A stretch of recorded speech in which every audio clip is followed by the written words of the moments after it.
Good morning. This is Dr. Robert.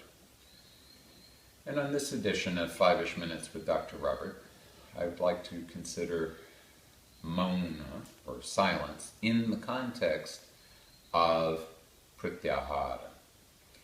The five senses, of course, when we think of the sense organs, we think of them mainly as taking in information from the outside, but in Sanskrit we say there are actually 10 senses. 5 for taking in from the outside, and 5 for putting out to the outside. And one of those senses is the sense that is often called vak, and that's the ability to speak. In Buddhist thought in particular, the karmas, actions, are often divided into 3 groups. The actions, or the karmas, involving thought, word, and deed. So word often takes a place in between thought and deed, and therefore in the context of human civilization, it's the speech is in some ways more significant than other actions that the organism can perform, because it is not only something that can impel other people to action or not to action, but it acts as a sort of it's sort of on the threshold between action and thought, in the same way that the voice apparatus is in between the head and the body. So silence has for a long, long time in India been regarded as something that is worth cultivating. My mentor, Vimalananda, was always fond of saying, Maunam sarvartha sadhanam, or sadhyami. Silence will assist you to achieve any goal.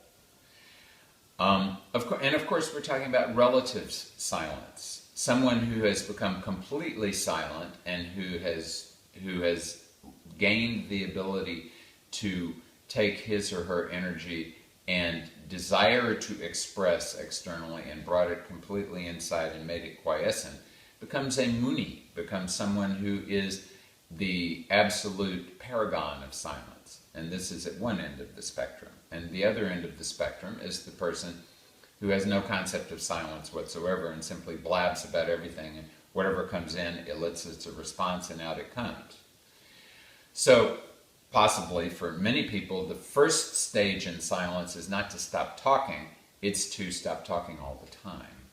To think at least for a few seconds before you open your mouth and say something,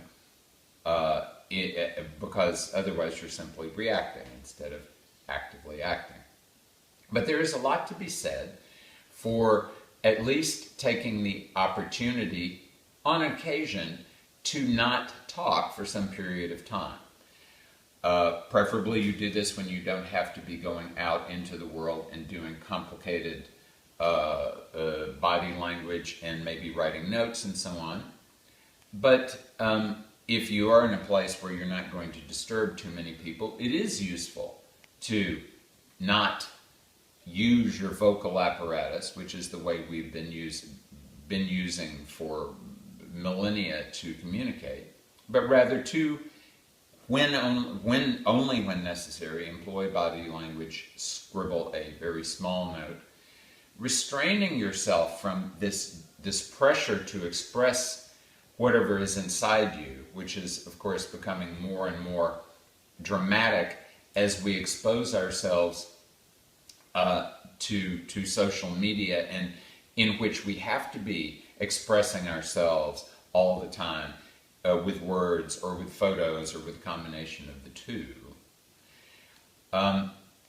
Just discouraging yourself, sometimes just being silent from the perspective of all the ways in which we could communicate, is also a very valuable thing to do. Taking a break from all of the interactive possibilities that we have nowadays.